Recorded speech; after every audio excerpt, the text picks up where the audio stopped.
Good evening, everyone, and welcome to the Droning Professor. Tonight's lesson is about radio bursts and signals from the unknown. As you make yourselves comfortable, please take a moment to let us know where you're listening from, and feel free to subscribe. Now, as always, take a moment for some deep breaths, letting your mind and body relax for a good night of sleep. Tonight's lesson is about what I like to call Cosmic Detective Work 101. Though the registrar insists I call it Advanced Astrophysics. Tonight, we're going to dive into one of the most perplexing and exciting mysteries in modern astronomy, fast radio bursts, or FRBs. Now, before anyone asks, no, these aren't alien text messages, though I'll admit the possibility has crossed every astronomer's mind at least once. These cosmic signals are far stranger than science fiction, and that's saying something. Imagine you're sitting quietly in your office, maybe grading papers. Okay, let's be honest. Probably scrolling through social media, when suddenly your radio starts blasting a signal so powerful it could be heard from another galaxy. That signal lasts for just a few milliseconds, then vanishes completely, leaving you wondering if you imagined the whole thing. This is essentially what happened to astronomers in 2007, except instead of a desktop radio, they were using some of the most sophisticated detection equipment on Earth. The discovery of fast radio bursts represents one of those beautiful moments in science where the universe reminds us that we still have so much to learn. But here's what makes FRBs truly remarkable. In those few milliseconds, literally shorter than the time it takes you to blink, these bursts release as much energy as our sun produces in an entire day. Let that sink in for a moment. Our sun, that massive nuclear fusion reactor that's been powering Earth for billions of years, working around the clock, and these mysterious signals match its daily output in the time it takes to say, fast radio burst. Our story begins at the Parkes Observatory in Australia, where graduate student David Narkevic was doing what graduate students do best, sifting through enormous amounts of data that most people would find mind-numbingly boring. In 2007, he was analyzing archival data from the Parkes 64-meter radio telescope, looking for pulsars. Now, pulsars are fascinating objects in their own right. Imagine a neutron star, roughly the size of Manhattan, but with the mass of our sun, spinning hundreds of times per second and beaming radio waves like a cosmic lighthouse. They're incredibly regular, which makes them excellent cosmic clocks. Astronomers love them because they're predictable, and in a universe full of chaos, predictability is a precious commodity. But on this particular day, Narkevic found something that was decidedly not predictable. There, buried in data from July 24, 2001, was a signal unlike anything in the textbooks. It was incredibly bright, lasted only 5 milliseconds, and showed a distinctive pattern called dispersion.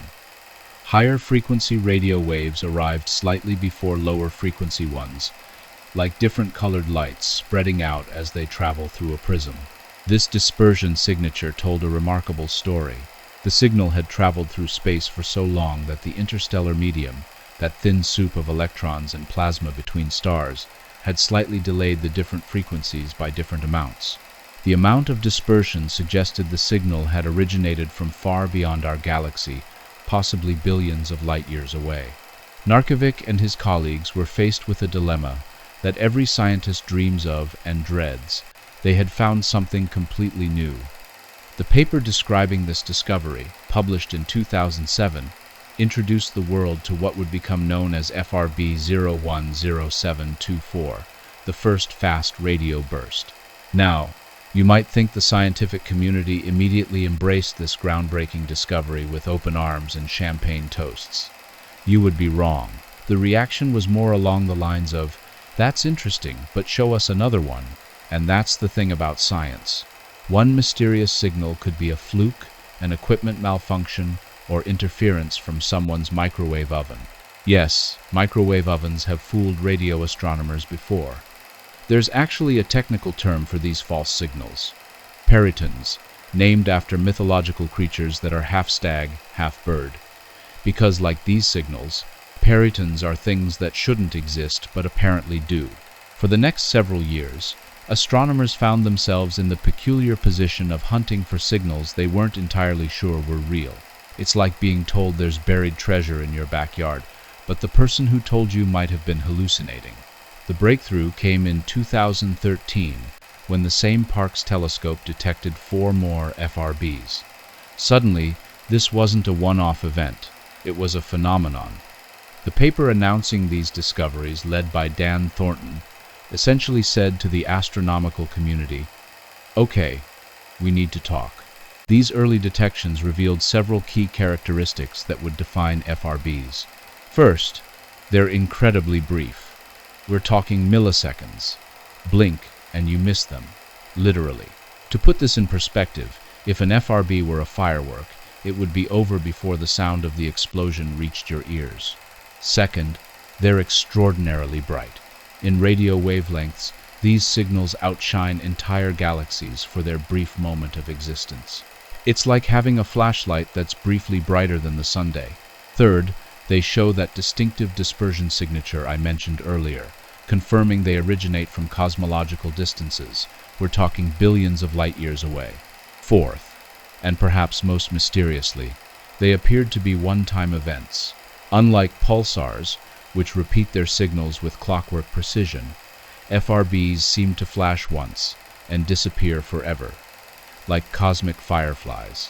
As more radio telescopes joined the hunt, the detection rate began to climb.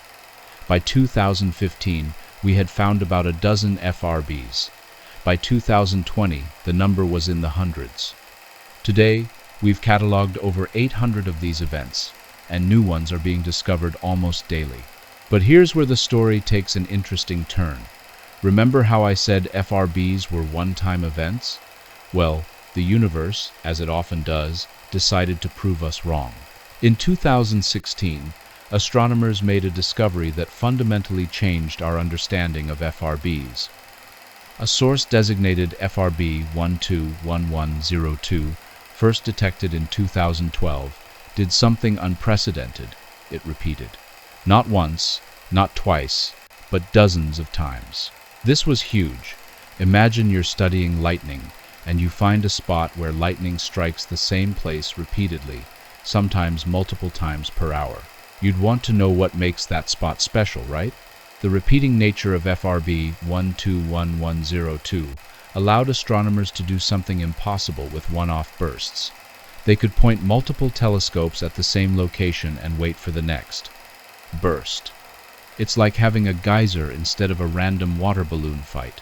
Using this approach, researchers were able to pinpoint FRB 121102's location with unprecedented precision. They found it embedded in a star-forming region of a distant dwarf galaxy about 3 billion light-years away. For the first time, we could see the neighborhood where an FRB lives. The host galaxy turned out to be quite interesting. It's small, with active star formation, and has a relatively high concentration of metals. In astronomy, anything heavier than helium is called a metal, which admittedly sounds odd if you're not used to our terminology. The region around the FRB showed strong magnetic fields and a lot of plasma, basically a very energetic and chaotic environment. Now, finding one repeating FRB was exciting, but it also raised an uncomfortable question. Were there two different types of FRBs, the one-time events and the repeaters? Or were all FRBs potentially repeating sources, and we just hadn't watched long enough to see the encore performance? This question led to one of my favorite examples of scientific stubbornness paying off. Astronomers essentially decided to engage in a cosmic staring contest with the universe, pointing telescopes at known FRB locations for hundreds of hours, waiting to see if they would repeat. Spoiler alert. The universe blinked first. By 2018, astronomers had developed new techniques and technologies that would crack the FRB mystery wide open. The key breakthrough came from the Australian Square Kilometre Array Pathfinder, or ASCAP, an array of 36 radio dishes working together in the Western Australian desert. ASCAP had a superpower. It could pinpoint the location of even one-time FRBs to within a few arcseconds, roughly equivalent to being able to spot a coin from several miles away. This precision came from a technique called interferometry, where multiple telescopes work together to create a much larger, more precise virtual telescope. The first success came with FRB 180924. For the first time, astronomers could definitively say, this one-time FRB came from that galaxy right there. And that galaxy turned out to be quite different from FRB 121102's home. FRB 180924's host galaxy is large, mature, and relatively quiet, more like our own Milky Way. It's not actively forming many new stars, and it doesn't have the chaotic, high-energy environment of the repeater's home. This discovery suggested that FRBs might come from different types of sources, or at least sources in very different environments. As ASCAP and other telescopes localized more FRBs, a picture began to emerge. The host galaxies span a wide range of types, from small star-forming dwarfs to large, mature spirals like our own. Some are close, relatively speaking. We're still talking about billions of light years. Others are incredibly distant. But here's what's really interesting. When astronomers looked at where exactly within these galaxies the FRBs originated, they found something unexpected. Unlike gamma-ray bursts, which tend to occur in the star-forming regions of their host galaxies, FRBs seem to occur all over the place, in spiral arms, in galactic halos, sometimes apparently in the space between galaxies. This geographical diversity told us something important. Whatever produces FRBs, it's not limited to one specific type of stellar environment. Now, before I continue with our chronological journey, let me take a moment to introduce you to one of the universe's most extreme objects, magnetars. Think of them as neutron stars that have been hitting the cosmic gym. They're incredibly dense. A teaspoon would weigh about 1 billion tons and have magnetic fields trillions of times stronger than Earth's. To put magnetar magnetic fields in perspective, if you had a magnetar located halfway to the moon, it would erase every credit card on Earth. The magnetic field is so intense that it warps the very atoms around it, forcing them into needle-like shapes. These objects are incredibly rare and incredibly violent. When magnetars have what astronomers politely call starquakes, basically, their solid crust cracks under the incredible gravitational and magnetic stress. They can release more energy in a fraction of a second than our sun produces in thousands of years. For years, magnetars were theoretical suspects in the FRB mystery. The energy scales matched, the timescales were right, and magnetars were certainly exotic enough to produce such bizarre signals. But there was one problem. Magnetars are in our own galaxy, and FRBs were coming from billions of light years away. Then came April 28, 2020, a date that will go down in FRB history. On that day, multiple satellites and radio telescopes detected a brilliant radio burst from within our own galaxy. The source? SGR 1935 plus 2154, a known magnetar located about 30,000 light-years away in the constellation Vulpecula. This burst was special for several reasons. First, it was the brightest radio signal ever detected from a magnetar. Second, if this same burst had occurred in a distant galaxy, it would have looked exactly like the FRBs we'd been detecting for years. Third, and most importantly, it provided the first direct link between magnetars and FRB-like signals. The burst was detected by multiple instruments, including the Canadian Hydrogen Intensity Mapping Experiment, or CHIME telescope, which has become one of the most prolific FRB hunters in the world. CHIME detected the burst automatically and immediately sent out alerts to astronomers worldwide. It was like the cosmic equivalent of sending up a flare. This discovery didn't solve the FRB mystery entirely, but it provided our first smoking gun evidence for at least one type of FRB source. Some FRBs, at least, are produced by magnetars. Speaking of CHIME, let's talk about how this rather unusual-looking telescope revolutionized FRB science. CHIME doesn't look like what most people imagine when they think of a radio telescope. Instead of a large dish that can point anywhere in the sky, Chime looks more like four giant half-pipes lying on their sides in the Canadian wilderness. This design might look unconventional, but it's brilliant for FRB hunting. While traditional telescopes can only observe a small patch of sky at any given time, Chime monitors a huge swath of sky continuously. It's like the difference between using a flashlight to search for something in the dark versus having the whole room lit up. Since beginning operations, Chime has been an FRB detection machine. In 2021, Chime released a catalog of 536 FRBs detected in just their first year of operation. To put this in perspective, it took the entire astronomical community over a decade to find the first few dozen FRBs, and Chime was finding them at a rate of more than one per day. But Chime didn't just find more FRBs, it found weird FRBs. Some lasted much longer than the typical millisecond duration. Others showed complex internal structure, with multiple peaks and valleys in their intensity. Some were polarized in strange ways, and others showed frequency structures that nobody had seen before. Chime also detected that historic April 28, 2020 burst from the galactic magnetar, the one that finally linked magnetars to FRBs. But here's the thing. Even with this breakthrough, Chime's data revealed that FRBs are far more diverse than anyone had imagined. Some FRBs repeat regularly, others repeat sporadically, and still others seem to be truly one-off events. Some come from active galaxies, others from quiet ones. Some are highly polarized, others barely at all. It's like studying a phenomenon that turned out to be not one phenomenon but possibly several different phenomena masquerading under the same name. In 2020, astronomers made another game-changing discovery about repeating FRBs. Some of them follow predictable patterns. FRB 180916, point J0158 plus 65, a repeating source discovered by Chime, shows a 16-day activity cycle. For about 4 days, it produces bursts regularly, then it goes quiet for 12 days, then becomes active again. This periodicity was completely unexpected. Imagine if lightning only occurred during certain weeks of the month, following a precise schedule. You'd immediately start wondering what cosmic clockwork was driving this behavior. Several theories emerged to explain this periodic behavior. First, maybe the FRB source is in orbit around another object, perhaps a massive star or black hole. As it orbits, sometimes our line of sight to the source is blocked, and sometimes it's clear. It's like having a cosmic eclipse happen on schedule.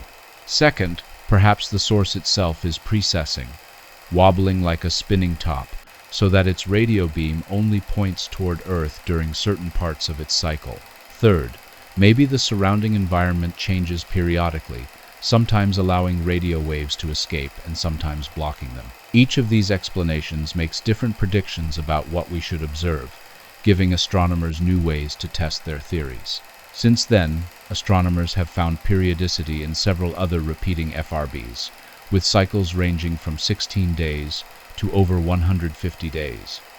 Each discovery adds another piece to the puzzle, but also raises new questions. Why do some FRBs show periodicity while others don't? What determines the length of the cycle? Let's take a step back and appreciate just how energetically extreme FRBs really are. A typical FRB releases about 10 to the 40th joules of energy in radio waves alone. That's roughly equivalent to the total energy output of our sun over several months, concentrated into a few milliseconds. To put this in more relatable terms, if you could harness the energy of a single FRB, you could power the entire United States for about 1 trillion years. And that's just the radio energy we can detect. There might be much more energy released at other wavelengths that we can't see. This creates what astronomers call the efficiency problem. Whatever mechanism produces FRBs has to be incredibly efficient at converting energy into radio waves. Most astrophysical processes are actually quite inefficient.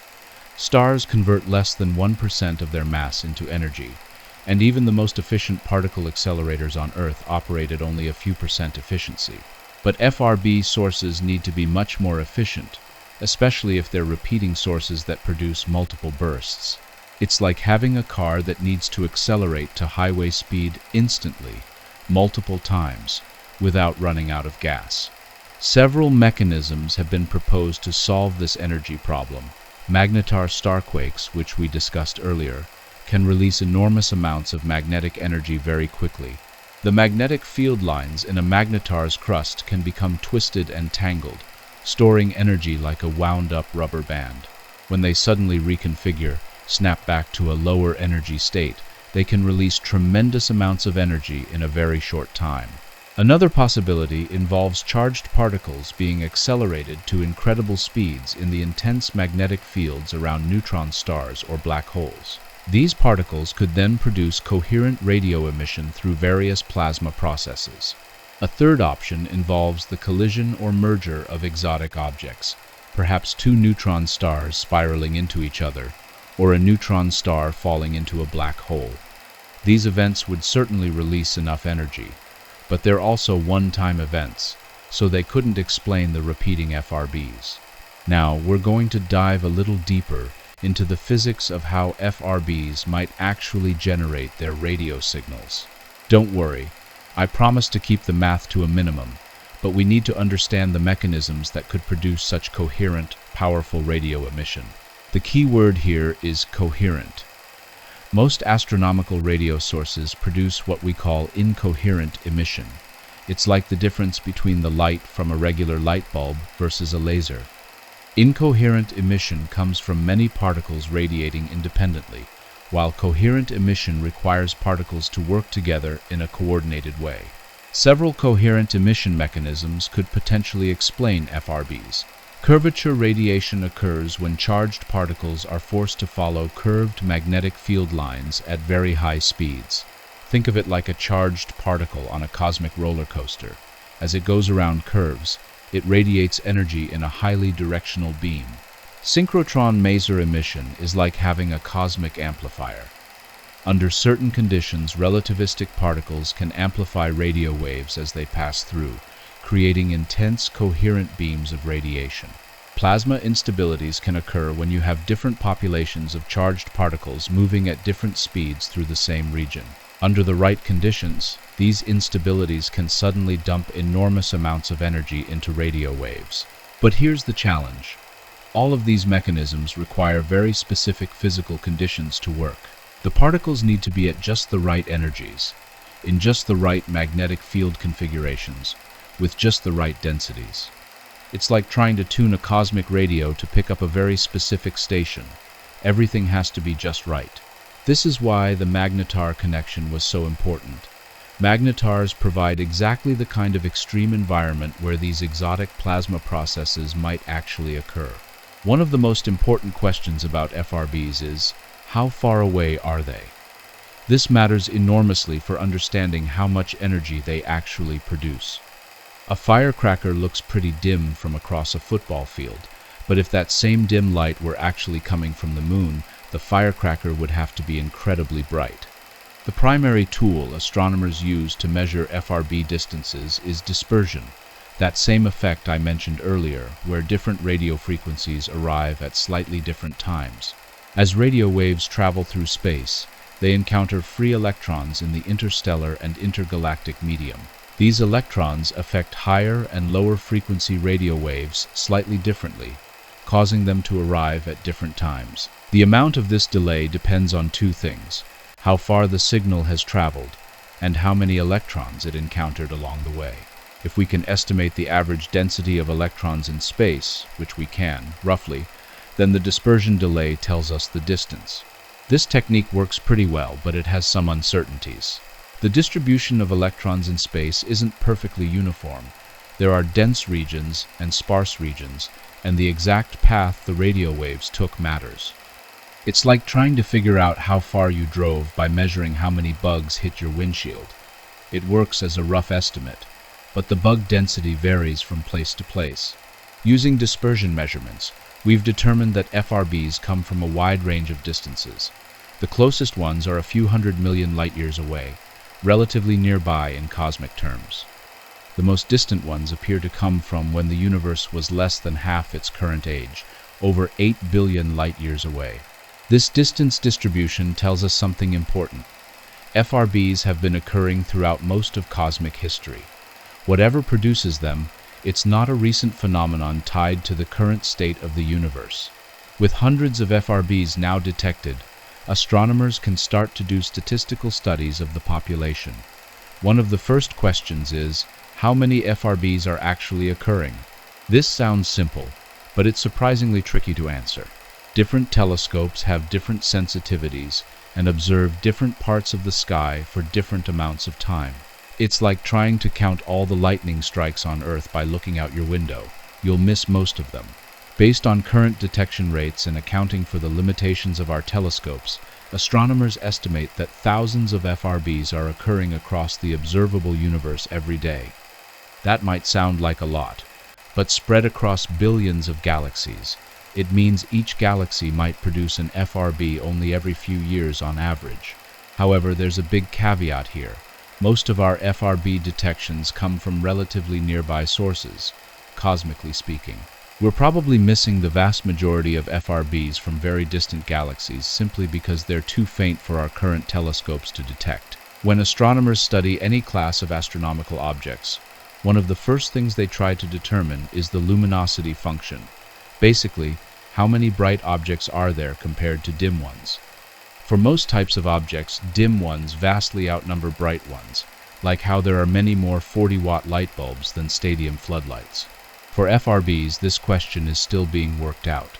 The preliminary evidence suggests that there might be many more dim FRBs than bright ones, which would mean the total FRB rate could be much higher than current estimates suggest.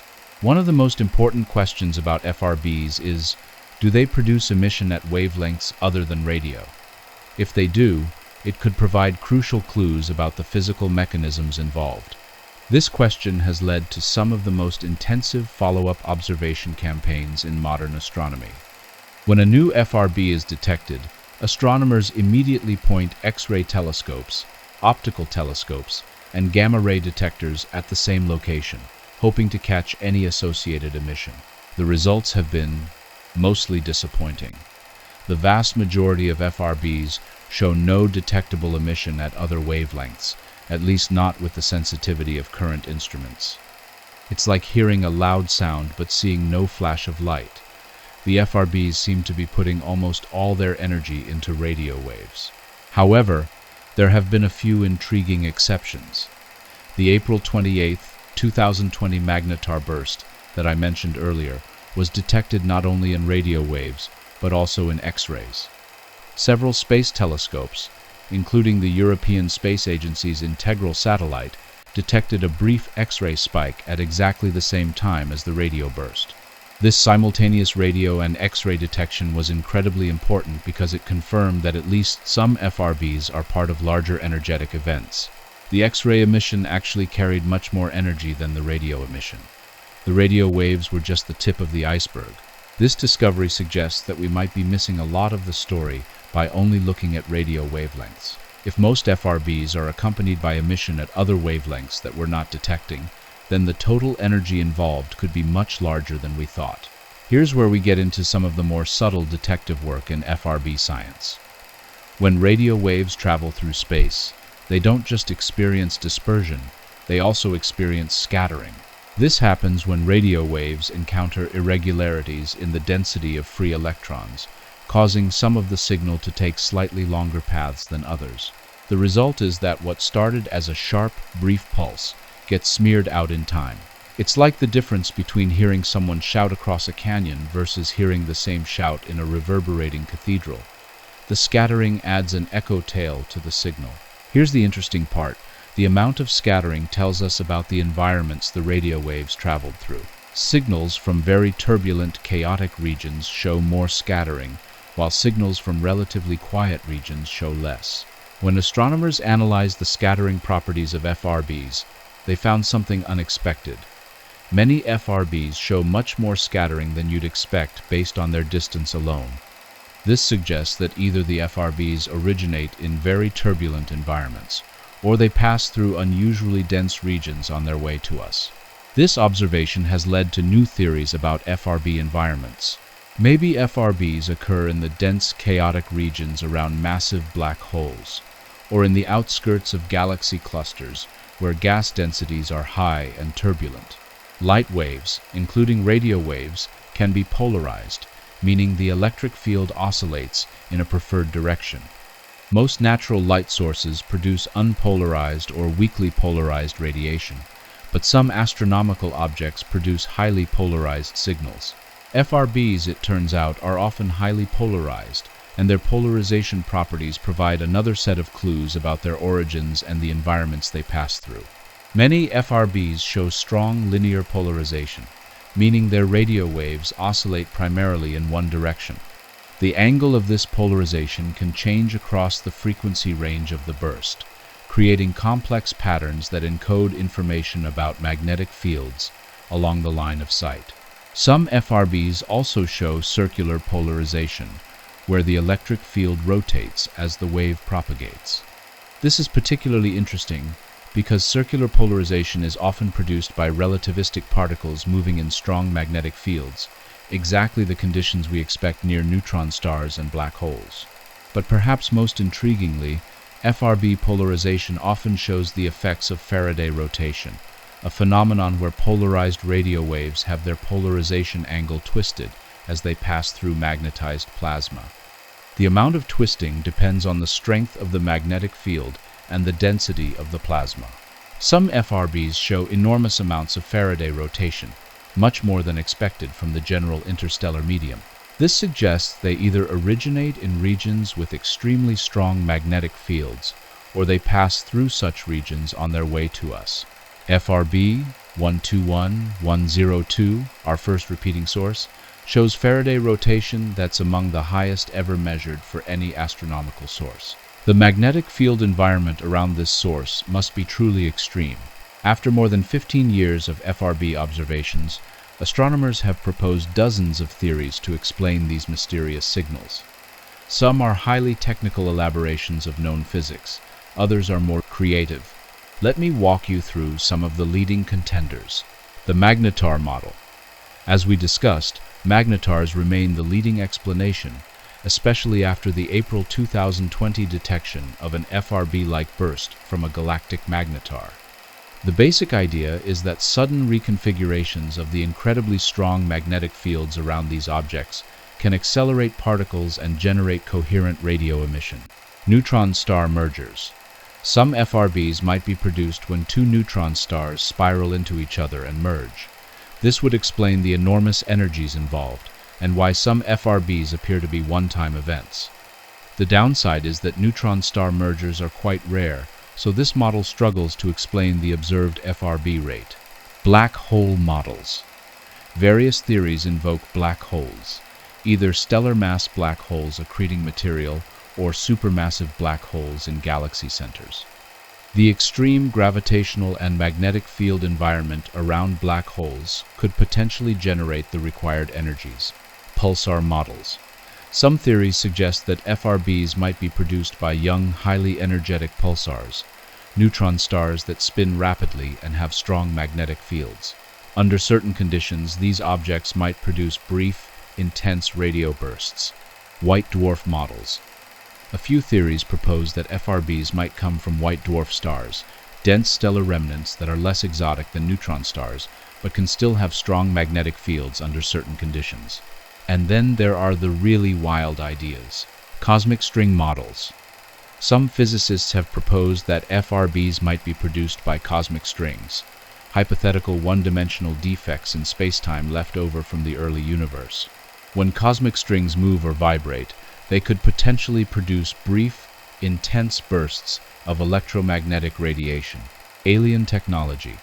Yes, some papers have seriously considered whether FRBs might be artificial signals from advanced extraterrestrial civilizations. The idea is that the energy requirements for FRBs might be achievable for a sufficiently advanced civilization, perhaps as byproducts of massive engineering projects or interstellar communication systems. Now, before anyone gets too excited about the alien hypothesis, remember that extraordinary claims require extraordinary evidence. While we can't completely rule out the possibility that some FRBs might be artificial, the magnetar explanation is much more consistent with everything we currently know about physics and astronomy. FRB science is advancing rapidly, driven in part by a new generation of radio telescopes and detection techniques that are coming online over the next decade. The Square Kilometre Array, or SKA, currently under construction in South Africa and Australia, the SKA will be the largest radio telescope array in the world when completed.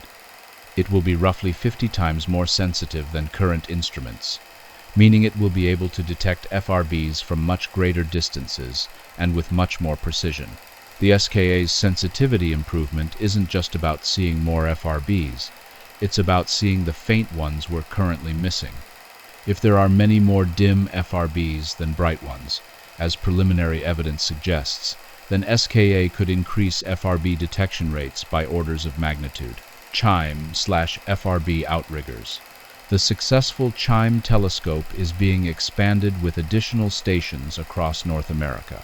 This will create a continent-spanning interferometer that can localize FRBs to much higher precision than current instruments. The Deep Synoptic Array, or DSA. This project aims to build a large array of small dishes that can simultaneously monitor large areas of sky while maintaining the ability to precisely localize detected FRBs. It's like having hundreds of cosmic security cameras, all watching different parts of the sky at once. But perhaps more important than new telescopes are new techniques for coordinating observations. Modern FRB detection systems can automatically send alerts to observatories around the world within seconds of detecting a burst. This enables rapid follow-up observations that might catch fading afterglows or associated emission at other wavelengths. Imagine a global network of telescopes all connected by high-speed internet, automatically coordinating their observations whenever something interesting happens. We're not quite there yet, but we're getting close. Here's something that might surprise you. FRBs aren't just mysterious phenomena to be explained. They're also incredibly useful tools for studying the universe itself. The very properties that make them mysterious also make them powerful probes of cosmic structure. Remember that dispersion effect I keep mentioning? The same property that tells us how far away FRBs are also tells us about all the material between the FRB source and Earth. In effect, every FRB is like a cosmic flashlight that illuminates everything along its path to us. Astronomers believe that most of the ordinary matter in the universe exists in a vast network of hot, ionized gas called the cosmic web. This gas is extremely difficult to detect directly because it's too hot to emit much visible light, but not hot enough to emit X-rays efficiently. It's like trying to see steam in dim light. You know it's there, but it's nearly invisible. FRBs could be the key to mapping this hidden cosmic web. As their radio waves travel through space, they encounter the electrons in this hot gas, picking up dispersion that depends on how much gas they pass through. By studying many FRBs from different directions, astronomers can essentially create a 3D map of the cosmic web. FRBs might also help us measure fundamental properties of the universe itself. The relationship between FRB distance and dispersion depends on how the universe has expanded over cosmic time. By studying FRBs at different distances, astronomers might be able to measure the expansion rate of the universe, providing an independent check on one of the most important numbers in cosmology. This is particularly exciting because there's currently a significant disagreement between different methods of measuring the cosmic expansion rate. FRBs might help resolve this tension, known as the Hubble tension. FRBs that have been precisely localized to their host galaxies are also teaching us about the extended atmospheres of galaxies. Most galaxies are surrounded by vast halos of hot gas that extend far beyond the visible stars. This gas is crucial for understanding how galaxies form and evolve, but like the cosmic web, it's very difficult to detect directly. When an FRB originates within a galaxy, its radio waves must pass through that galaxy's halo on their way to us. The dispersion and scattering properties of these FRBs encode information about the density, temperature, and turbulence of the halo gas. This brings us to one of the most important applications of FRB science, solving the missing baryon problem. Now, before you start wondering what a baryon is, they're just ordinary particles like protons and neutrons, the stuff that makes up atoms and therefore everything we can see and touch. Here's the problem. When astronomers add up all the ordinary matter they can directly observe in the universe, stars, planets, gas clouds, everything, they find only about half of the ordinary matter that should exist based on our understanding of the early universe. This isn't dark matter we're talking about. That's a separate mystery. This is ordinary matter that should be there but seems to be hiding. Theoretical models suggest that most of these missing baryons should exist as hot, ionized gas in the cosmic web and galaxy halos, but this gas is extremely difficult to detect. FRBs are changing that. By measuring the dispersion of FRBs, astronomers can directly detect the electrons in this hot gas. In 2020, a team of researchers used FRB observations to make the first definitive detection of the cosmic web's contribution to FRB dispersion. The results are remarkable. FRBs are finding exactly the amount of missing ordinary matter that theoretical models predict should be there. It's like cosmic accounting. FRBs are helping us balance the books of the universe's matter budget. This discovery represents a major triumph for both FRB science and cosmology. Not only have we found the missing baryons, but we've also validated our theoretical understanding of how matter is distributed in the universe. Let's return to the growing family of repeating FRBs, because they've turned out to be far more diverse than anyone initially imagined. When FRB 121102 was first found to repeat, astronomers thought they might have found the key to understanding all FRBs. The reality has proven much more complex. FRB 180916.J0158 plus 65.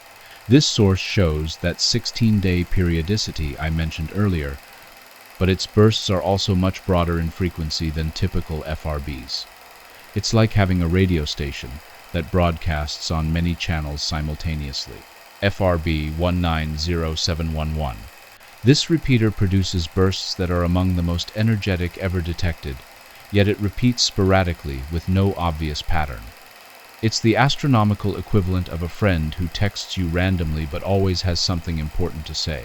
FRB 20201124A. Discovered by Chime, this source went through an extraordinary active period where it produced dozens of bursts in just a few weeks, then fell silent. During its active phase, it showed dramatic changes in its local magnetic field environment, as measured through Faraday rotation. The diversity among repeaters suggests that repeating FRB might not be a single type of object, but rather a category that includes multiple distinct phenomena. It's like discovering that periodic comets actually include several different types of objects that happen to orbit the Sun regularly. Some repeaters are highly active, producing many bursts per day during active periods.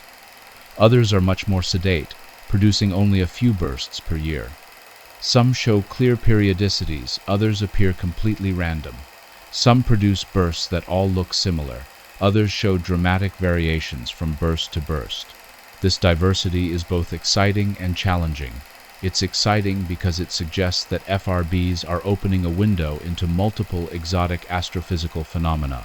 It's challenging because it means there probably isn't a single simple explanation for all FRBs. One of the most important developments in FRB science has been the systematic study of FRB host galaxies. By precisely localizing FRBs to their host galaxies, astronomers can study the environments where these bursts occur and look for patterns that might reveal their origins. The results have been both illuminating and puzzling. FRB host galaxies span an enormous range of properties. Mass. From dwarf galaxies with less than 1% the mass of the Milky Way to massive elliptical galaxies, 10 times more massive than our own. Star formation rate. From galaxies that are actively forming new stars to red and dead galaxies, where star formation ceased billions of years ago. Age. from relatively young galaxies still in the process of assembling to ancient galaxies that formed when the universe was much younger.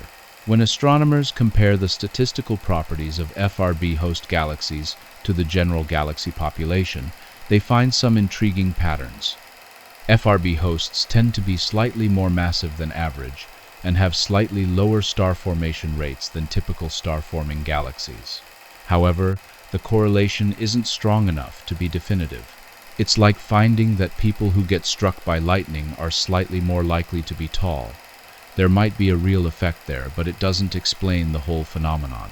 Perhaps more importantly, when astronomers look at exactly where within these galaxies the FRBs occur, they find that FRBs don't strongly correlate with any particular galactic environment. They don't preferentially occur in spiral arms, galactic centers, or star-forming regions. They seem to be roughly democratic in their choice of neighborhoods. This is quite different from other transient phenomena. Supernovae, for instance, occur preferentially in star-forming regions because they come from massive stars that don't live very long. The fact that FRBs show no such preference suggests that their progenitors are either very long-lived or not directly connected to recent star formation. All of this observational evidence brings us to the central question: what exactly produces FRBs? After more than 15 years of observations, we have many clues, but no definitive answer. The challenge is that the clues sometimes seem to point in different directions. The enormous energies suggest exotic objects like magnetars or black holes. The brief durations suggest compact objects. The repetition patterns suggest stable, long-lived sources. But the apparent one-time nature of most FRBs suggests catastrophic events. One possibility that has gained traction is that there might actually be two or more distinct populations of FRBs. Population 1.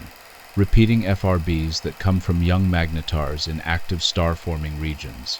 These sources can produce multiple bursts over years or decades as their magnetic fields evolve and reconfigure. Population 2. Non-repeating FRBs that come from older neutron stars in a wider variety of galactic environments. These might be produced by more catastrophic events, perhaps the final collapse of a magnetar's magnetic field, or the collision of a neutron star with another compact object. The problem with testing this hypothesis is observational bias. We can definitively identify a source as repeating if we see multiple bursts from it. But we can never definitively identify a source as non-repeating. We can only say that we haven't seen it repeat yet.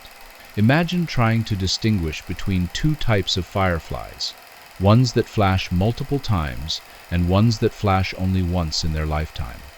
You'd need to watch each firefly for its entire lifetime to be sure which type it is, and fireflies don't exactly cooperate with long-term observation programs. This is where the new generation of sensitive, wide-field telescopes will be crucial. By monitoring large areas of sky continuously for months or years, they'll be able to definitively identify truly non-repeating sources and study their properties. Let's dive deeper into the actual physics of how FRBs might generate their radio signals. This is where things get quite technical, but bear with me. Understanding the emission mechanism is key to identifying the source. The fundamental challenge is producing coherent radio emission, getting billions of electrons to radiate in sync with each other. In everyday radio transmitters, this is achieved through carefully designed circuits and antennas. In astrophysical environments, it requires very specific and extreme conditions. Synchrotron masers. One possibility is that relativistic particles spiraling around magnetic field lines can amplify radio waves through a process called maser emission. This is like having a cosmic amplifier, where the input signal gets boosted by factors of millions or billions. Two-stream instabilities. When you have two populations of charged particles moving at different speeds through the same region, the interaction between them can become unstable. Under the right conditions, this instability can suddenly dump enormous amounts of kinetic energy into radio waves. Bunched particle emission. If charged particles can be organized into dense bunches that are smaller than the radio wavelength, they will radiate coherently. It's like having a marching band where everyone steps in perfect synchronization. The combined effect is much more powerful than individual musicians playing randomly. All of these mechanisms face the same fundamental challenge. They require incredibly precise conditions to work. The particle energies, magnetic field strengths, and plasma densities all have to be just right. It's like trying to tune a cosmic radio that has billions of knobs that all need to be set to exactly the right values. This is why magnetars are such attractive candidates. They provide exactly the kind of extreme, precisely controlled environment where these exotic emission mechanisms might actually work. Let me return to that historic April 28, 2020 detection, because it really was a watershed moment in FRB science. For the first time, astronomers had an FRB-like burst from a known source that they could study in detail. SGR 1935 plus 2154 is a magnetar located about 30,000 light-years away in our own galaxy. It was discovered in 2014 and had been producing sporadic X-ray bursts ever since, typical behavior for a young, active magnetar. But the April 28th burst was different. Not only was it detected in X-rays by multiple space telescopes, but it was also detected in radio waves by CHIME and other radio telescopes. The radio burst was brief, about 1 millisecond, bright, and showed the characteristic frequency structure of an FRB. If this same burst had occurred in a distant galaxy, it would have been catalogued as a completely normal FRB. But because it was in our own galaxy, astronomers could study it with unprecedented detail. The energy analysis was particularly revealing. The X-ray emission carried about 10,000 times more energy than the radio emission, but the radio emission was still incredibly bright by terrestrial standards. This suggests that most FRBs might be accompanied by much more energetic emission at other wavelengths that we simply can't detect from distant galaxies. The burst also showed that magnetars can indeed produce FRB-like radio emission, validating years of theoretical work. But it also raised new questions. Why do some magnetar bursts produce radio emission while others don't? And why are galactic magnetar radio bursts apparently much rarer than extragalactic FRBs? In the days and weeks following the burst, astronomers conducted intensive follow-up observations of SGR 1935 plus 2154. They found that the magnetar continued to produce X-ray bursts, but most of these were not accompanied by detectable radio emission. This suggests that the conditions required for radio emission are quite specific, even in the extreme environment of a magnetar. So where is FRB science heading? Based on current trends and planned observations, I can make some educated predictions about what we'll learn in the coming years. More FRBs, much more. Current detection rates suggest we'll have catalogs of thousands of FRBs within the next 5 years. The Square Kilometer Array, when completed, could detect FRBs at a rate of several per minute. We're moving from a regime where every FRB was precious and unusual to one where we'll have enough for detailed statistical studies. Better localizations, new telescopes and techniques will allow us to pinpoint FRB locations with much higher precision. Instead of knowing which galaxy an FRB came from, we'll be able to identify the specific region within that galaxy, or even individual star-forming complexes. Multi-messenger connections. As gravitational wave detectors become more sensitive and neutrino telescopes expand their coverage, we might start finding connections between FRBs and other types of cosmic signals. If FRBs are indeed produced by compact object mergers or other catastrophic events, they might be accompanied by gravitational waves or high-energy neutrinos. Theoretical breakthroughs. With much larger samples of FRBs and better measurements of their properties, theoretical physicists will have the data they need to distinguish between competing models. The theory zoo will likely converge on a smaller number of viable explanations. Unexpected discoveries. If history is any guide, the most exciting discoveries will be the ones we're not expecting. Every time astronomers have built more sensitive instruments or surveyed larger areas of sky, they've found phenomena that nobody predicted. FRB science is young enough that we're probably still missing major pieces of the puzzle. Let me step back and put FRBs in the broader context of astronomical discovery. The universe is full of transient phenomena, things that appear, shine brightly for a while, then disappear. Supernovae, gamma-ray bursts, gravitational wave events, and now FRBs are all part of this cosmic light show. Each class of transients has taught us something fundamental about the universe. Supernovae taught us that the universe is expanding and accelerating. Gamma-ray bursts revealed the most energetic explosions since the Big Bang. Gravitational waves opened an entirely new window on the cosmos. FRBs are teaching us several important things. The universe is more active than we thought. The sheer rate of FRB detections suggests that extremely energetic, brief events are occurring throughout the cosmos much more frequently than anyone expected. Magnetars are more diverse. The connection between FRBs and magnetars is revealing that these objects are capable of producing a wider range of phenomena than previously thought. The cosmic web is real. FRBs are providing the first direct detections of the hot gas that theoretical models predicted should fill the space between galaxies, pushing technology forward. The need to detect and analyze FRBs is driving advances in radio telescope design, real-time signal processing, and automated follow-up systems. These technologies will benefit astronomy broadly, but perhaps most importantly, FRBs are reminding us that the universe still has surprises in store. In an age when it sometimes feels like we understand the basic workings of the cosmos, FRBs are a humbling reminder that we're still learning. Before I wrap up, let me reflect on what the FRB story tells us about how scientific discovery works. The path from that first mysterious signal in 2007 to our current understanding illustrates several important principles. Serendipity matters. The first FRB was discovered in archival data by a graduate student looking for something completely different. Many of the most important scientific discoveries happen when someone notices something unexpected. Patience is essential. It took years to confirm that FRBs were real phenomena rather than instrumental artifacts. The scientific process of verification and validation takes time, especially for extraordinary claims. Independent confirmation is crucial. The FRB phenomenon wasn't widely accepted until multiple independent groups detected similar signals with different instruments. Reproducibility remains the foundation of scientific credibility. Technology enables discovery.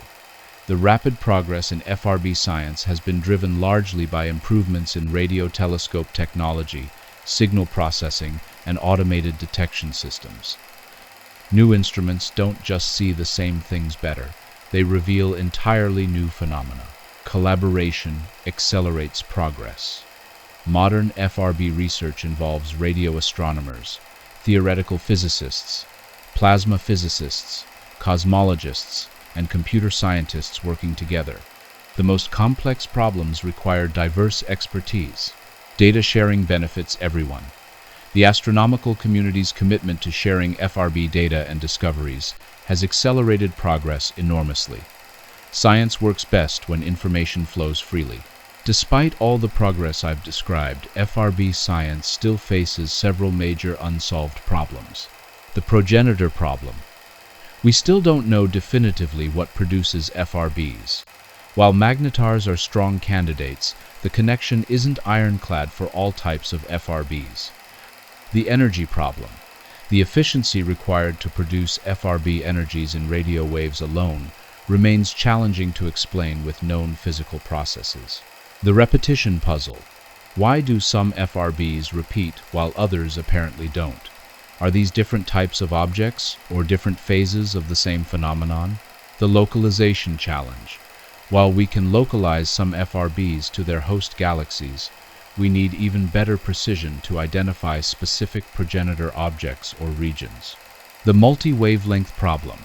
Most FRBs show no detectable emission at other wavelengths, but we don't know if this is because there isn't any or because our instruments aren't sensitive enough. The population question. We still don't know the true rate of FRBs or how it varies with cosmic time and environment. From a theoretical perspective, The biggest challenge is developing models that can simultaneously explain the enormous radioluminosities, the brief durations, the diverse repetition behaviors, the wide range of host galaxy environments, the polarization and scattering properties, and the apparent rarity of multi-wavelength counterparts. Any successful theory needs to account for all these observations simultaneously, which is a tall order. I promised I'd come back to the possibility that some FRBs might be artificial signals from extraterrestrial civilizations. While this remains highly speculative, it's worth considering seriously because the implications would be profound. The energy requirements for FRBs are certainly within the realm of possibility for a sufficiently advanced civilization. A civilization capable of harnessing the energy output of an entire star, what astronomers call a Type II civilization on the Kardashev scale, could potentially produce FRB-like signals. Arguments that might support artificiality, the incredible efficiency of converting energy into radio waves, the coherent nature of the emission, some of the complex internal structures seen in certain FRBs, and the fact that we don't fully understand the natural production mechanisms. Arguments against artificiality. The enormous energies involved seem wasteful for communication. The signals don't show obvious patterns or information content. Natural explanations like magnetars are becoming increasingly viable, and the wide range of properties suggests multiple natural phenomena. The key point is that science requires us to consider all possibilities while maintaining appropriate skepticism. The SETI, or Search for Extraterrestrial Intelligence community, has been analyzing FRBs for signs of artificial origin, but so far, the evidence points toward natural astrophysical phenomena. That said, if we ever do find clear evidence of artificiality in FRBs or similar phenomena, it would revolutionize our understanding of our place in the universe. Until then, we follow the evidence where it leads, and currently it leads toward magnetars and other exotic but natural objects. Before I conclude, let me acknowledge the human side of FRB science. Behind every discovery I've described are teams of dedicated researchers working long hours, often on problems that seem intractable. Graduate students spend months writing code to sift through terabytes of data, looking for signals that last milliseconds.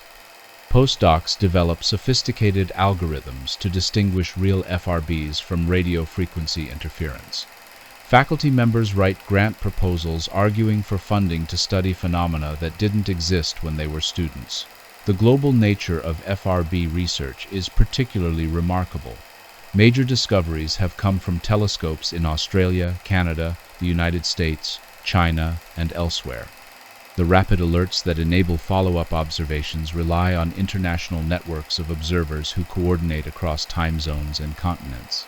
I've had the privilege of knowing many of the researchers who've made key FRB discoveries, and I can tell you that the excitement is genuine.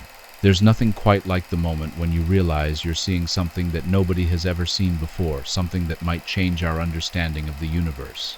This excitement is what drives scientists to spend years pursuing problems that might not have solutions, to build instruments that push the boundaries of technology, and to collaborate across disciplines and national boundaries in pursuit of understanding. So, where does this leave us in our understanding of fast radio bursts?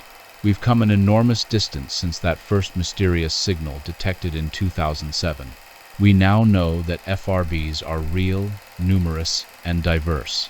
We've localized them to their host galaxies, found repeating sources, detected periodicities, and even observed an FRB-like burst from a source in our own galaxy. The connection to magnetars provides a plausible explanation for at least some FRBs, and advances in telescope technology are revealing new aspects of these phenomena almost monthly. We're using FRBs as tools to study the cosmic web, measure cosmic parameters, and probe the environments around extreme objects.